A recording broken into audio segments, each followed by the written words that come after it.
आज के इस वीडियो का टॉपिक है ledger accounts in the book of higher vendor. इस वीडियो में हम जानेंगे कि हायर वेंडर की बुक्स ऑफ अकाउंट्स में हम लेजर अकाउंट्स को किस तरह से मेंटेन कर सकते हैं।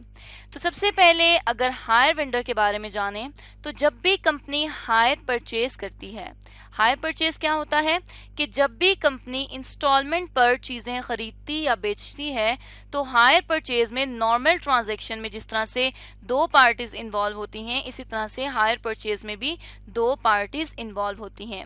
लेट्स सपोज एक कंपनी है एबीसी कंपनी और दूसरी कंपनी हम कह देते हैं कि है XYZ कंपनी।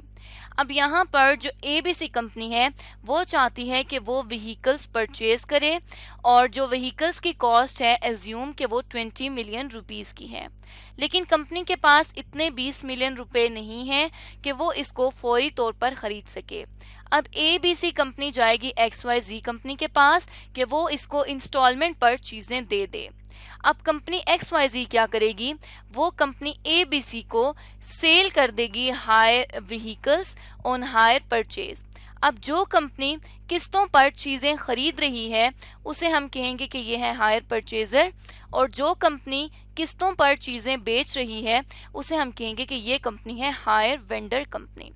अब ये जो हायर वेंडर है ये अपने जो बुक्स ऑफ अकाउंट्स में रिकॉर्ड मेंटेन करता है, तो इसके पास सिर्फ एक मेथड है जिसके थ्रू ये रिकॉर्ड कर सकती है। तो यहाँ पर सेल्स मेथड को इस्तेमाल करेगी कंपनी, जिस पर जर्नल एंट्रीज को हम ऑलरेडी पोस्ट करके देख चुके हैं। अब इसी सेल मेथड की बेसिस पर हम देखेंगे कि कंपनी लेजर अकाउंट्स किस तरह से मेंटेन करती है। यहाँ पे हमें एग्जाम्पल दी गई है गुजरांवाला ट्रांसपोर्ट कंपनी की, और रिक्वायर किया गया है कि give the necessary ledger accounts in the books of park Motors limited company. Park motor limited company vendor है जिसके लिए हमने लेजर अकाउंट्स को प्रिपेयर करना है।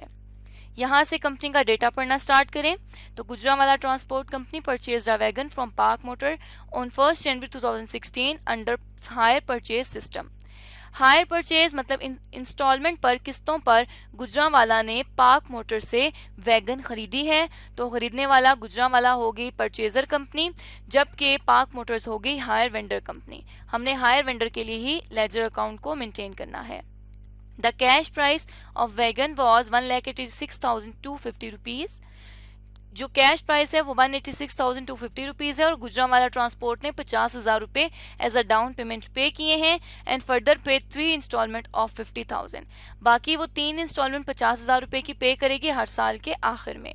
Park motor charge 5% interest rate और depreciation was calculated 20% on diminishing balance method.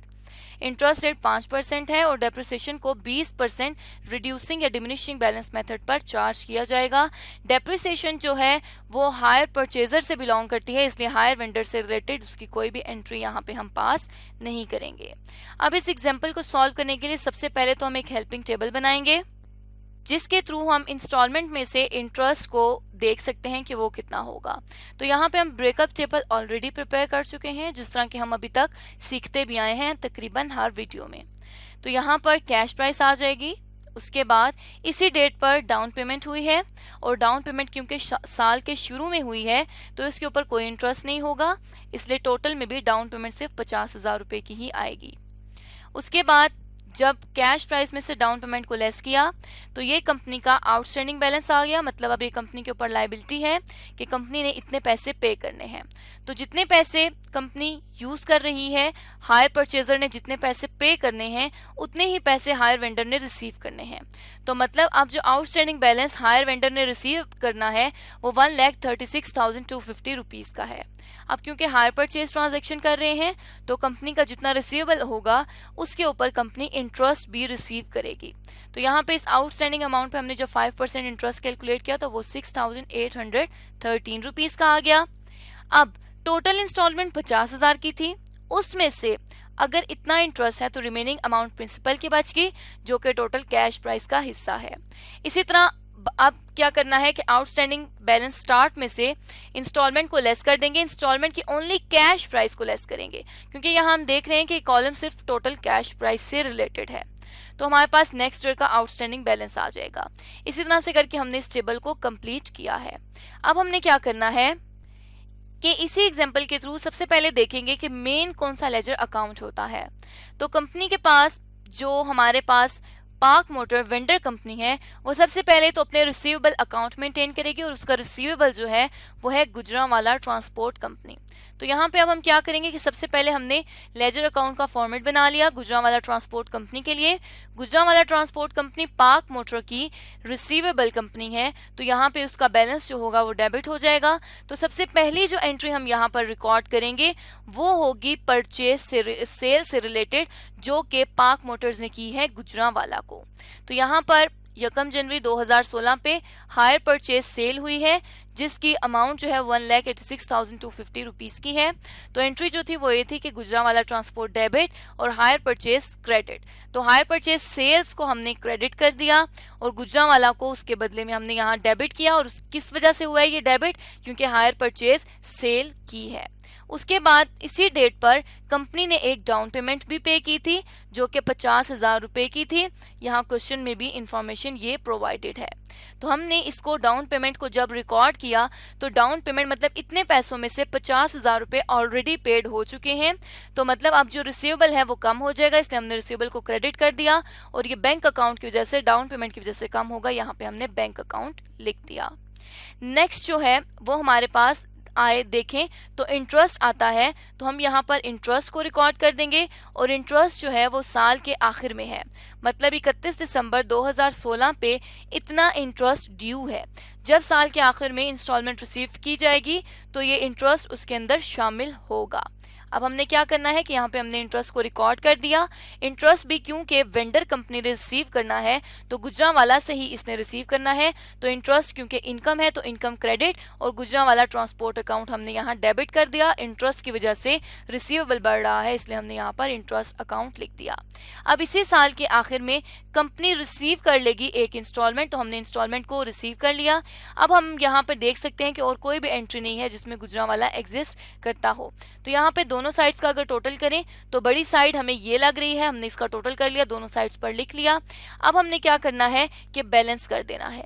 Balance हम किस तरह से करेंगे कि जो अमाउंट बड़ी आ रही है, जो अमाउंट यहाँ हमने इक्वल करके दोनों साइड्स पर लिखी है, इसमें से हम जिस साइड पे कम बैलेंसेस हैं उस साइड को लेस कर देंगे।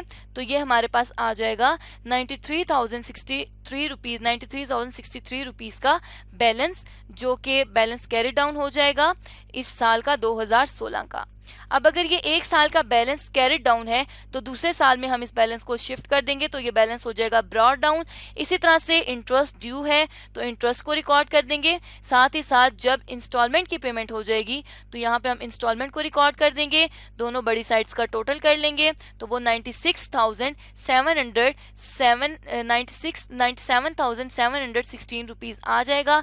जब हमने इसको बैलेंस किया तो ये हमारे पास आ गया 47,716 रुपीज। इसी तरह से हमने आखिरी साल 2018 का भी बैलेंस किया तो यहाँ हम देख सकते हैं कि दोनों साइड्स इक्वल है और बैलेंस कैरेट डाउन हमें नजर नहीं आ रहा, क्योंकि इस साइड का भी 50,000 है और इस साइड पे भी 50,000 है, तो बैलेंस हमारे पास कुछ भी नहीं बचेगा। क्यों नहीं बचेगा? क्योंकि कंपनी का जो हायर परचेज एग्रीमेंट है वही 3 साल का है। इसी 3 साल के अंदर अंदर जो पेमेंट्स हैं वो खत्म हो जाएंगी, तो यहाँ पे बैलेंस नहीं बचेगा। अब अगर इसी अकाउंट्स के थ्रू देखें तो हमारे पास जो आ रहा है वो इंटरेस्ट अकाउंट बार बार रिपीट हो रहा है और ये इंटरेस्ट अकाउंट भी पार्क मोटर की एक रिसीवेबल इनकम है। तो हम क्या करेंगे कि इसके लिए भी एक सेपरेट लेजर अकाउंट बना लेंगे। तो इंटरेस्ट के लिए सबसे पहले हम क्या करेंगे कि जो 31 दिसंबर वाला इंटरेस्ट हम यहाँ पर रिकॉर्ड कर चुके हैं इस लेजर में गुजरांवाला ट्रांसपोर्ट में, उसी 6,813 रुपीज के इंटरेस्ट को यहाँ क्रेडिट साइड पे हम लिख देंगे, क्योंकि ये कंपनी की इनकम है तो इसको हम क्रेडिट साइड पर रिकॉर्ड कर रहे हैं और इनकम आई किस वजह से है? गुजरांवाला ट्रांसपोर्ट कंपनी की वजह से, तो उसको हमने यहाँ पर लिख दिया। जिस तरह पहले साल का इंटरेस्ट रिकॉर्ड किया है और अब हम क्या करेंगे कि इस साल के इंटरेस्ट को इसी तारीख पे प्रॉफिट एंड लॉस अकाउंट में ट्रांसफर कर देंगे, क्योंकि जो भी हमारे एक्सपेंसेस और इनकम्स होती हैं या प्रॉफिट इनकम लॉसेस, उन तमाम को हम अल्टीमेटली साल के आखिर में प्रॉफिट एंड लॉस अकाउंट पे ट्रांसफर कर देते हैं। तो जिस तरह हमने पहले साल का अब इंटरेस्ट रिकॉर्ड किया था, इसी तरह से हम दूसरे और तीसरे साल के लिए भी इंटरेस्ट को रिकॉर्ड कर देंगे और फिर क्या करेंगे कि जो इंटरेस्ट हमने रिकॉर्ड किए हैं एज एन इनकम, उसी इंटरेस्ट को एज एन इनकम हम प्रॉफिट एंड लॉस अकाउंट में ट्रांसफर कर देंगे। हम इस इंटरेस्ट को डेबिट कर देंगे ताकि इंटरेस्ट का जो बैलेंस है वो हम देख सकते हैं कि इधर और इधर का इक्वल है, तो जीरो बैलेंस कुछ भी नहीं बचेगा। तो प्रॉफिट एंड लॉस अकाउंट में जाके ये एज अ इनकम ट्रीट होंगे, इसलिए profit and loss account credit हो जाएगा और इंटरेस्ट अकाउंट को यहाँ पर हम डेबिट कर रहे हैं। तो इस तरह से अब यहाँ पर मजीद कोई भी अकाउंट नहीं है जिसके लिए हम लेजर सेपरेटली मेंटेन करें। बैंक अकाउंट जो हमें बार बार शो हो रहा है, तो कंपनी जब लेजर मेंटेन करती है तो सिर्फ और सिर्फ एक ही बैंक अकाउंट मेंटेन करती है, उसी में ही यहाँ वाली सारी एंट्रीज कवर हो जाएंगी। लेकिन क्योंकि ये इंटरेस्ट सिर्फ और सिर्फ हायर परचेज से रिलेट कर रहा है और ये जो गुर्जरांवाला ट्रांसपोर्ट कंपनी है ये भी पाक मोटर की हायर परचेजर कंपनी है, इसलिए हमने यहाँ पर इसके जो लेजर हैं वो स्पेशल अलग से बना लिए हैं। तो इस तरह से आज के इस वीडियो में हमने जाना कि कोई भी ऑर्गेनाइजेशन किस तरह से ब्रेकअप टेबल और लेजर अकाउंट्स को बनाकर हायर वेंडर की बुक्स में लेजर अकाउंट की तमाम एंट्रीज को कंप्लीट कर सकती है।